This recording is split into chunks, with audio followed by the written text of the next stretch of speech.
There's nothing more romantic than a reading of James Comey's statement for the record to the Senate Select Committee on Intelligence.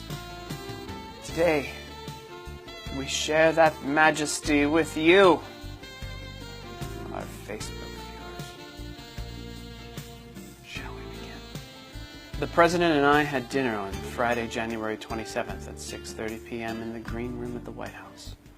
He called me at lunchtime that day and invited me to dinner that night, saying he was going to invite my whole family, but decided just to have me this time, with the whole family coming next time. It was unclear from the conversation who else would be at the dinner, although I assumed there would be others. It turned out to just be the two of us, seated at a small oval table in the center of the green room. 2 Navy stewards waited on us, only entering the room to serve food and drinks. The President began by asking me whether I wanted to stay on as the FBI director, which I found strange because he had already told me twice in earlier conversations that he had hoped I would stay, and I had assured him that I intended to. He said that lots of people wanted my job, and given the abuse I had taken during the previous year, he would understand if I wanted to walk away. My instincts told me that the one-on-one setting and the pretense that this was our first discussion about my position meant that dinner was, at least in part, an effort to have me ask for my job and create some sort of patronage relationship. That concerns me greatly, given the FBI's traditional independent status in the executive branch. I replied that I loved my work and intended to stay and serve out my tenure as director. And then, because the setup made me uneasy, I added that I was not reliable in the way politicians use that word, but he could always count on me to tell him the truth. And I added that I was not on anybody's side politically and could not be counted on in the traditional political sense. A stance I said was in his best interest as the President. A few moments later, the President said, "I need loyalty. I expect loyalty." I didn't move, speak, or change my facial expression in any way during the awkward silence that followed. We simply looked at each other in silence.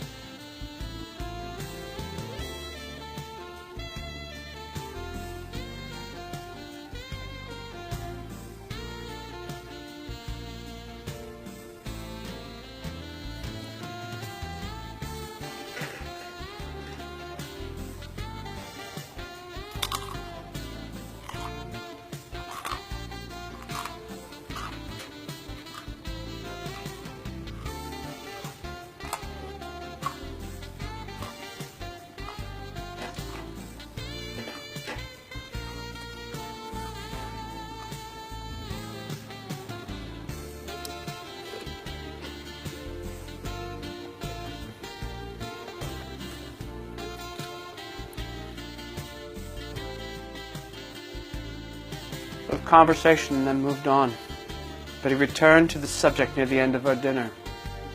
At one point I explained why it was so important that the FBI and the Department of Justice be independent of the White House. I said it was a paradox. Throughout history, some presidents have decided that because problems come from justice, they should try to hold the department close. But blurring those boundaries ultimately makes the problems worse, and by undermining public trust in institutions and their work.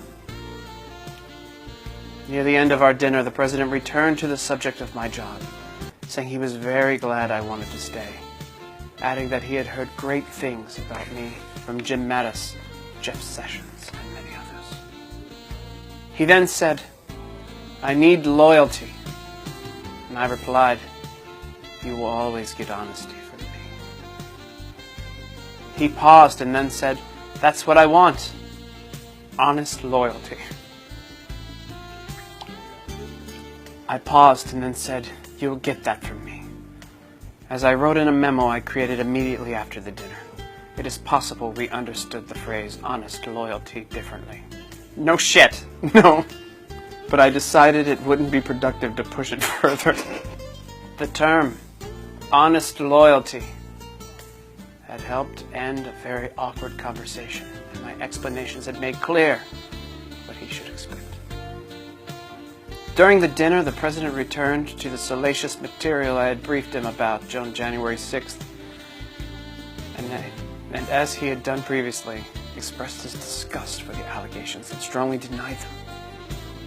He said he was considering ordering me to investigate the alleged incident to prove it didn't happen.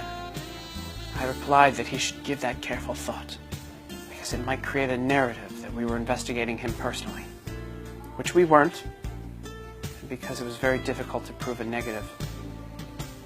He said he would think about it and asked me to think about it.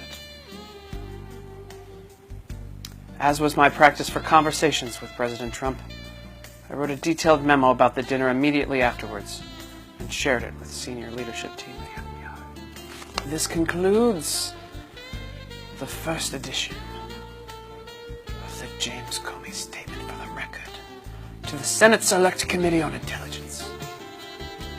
Next time, we venture to Valentine's Day in the Oval Office and more conversations about Michael Flynn.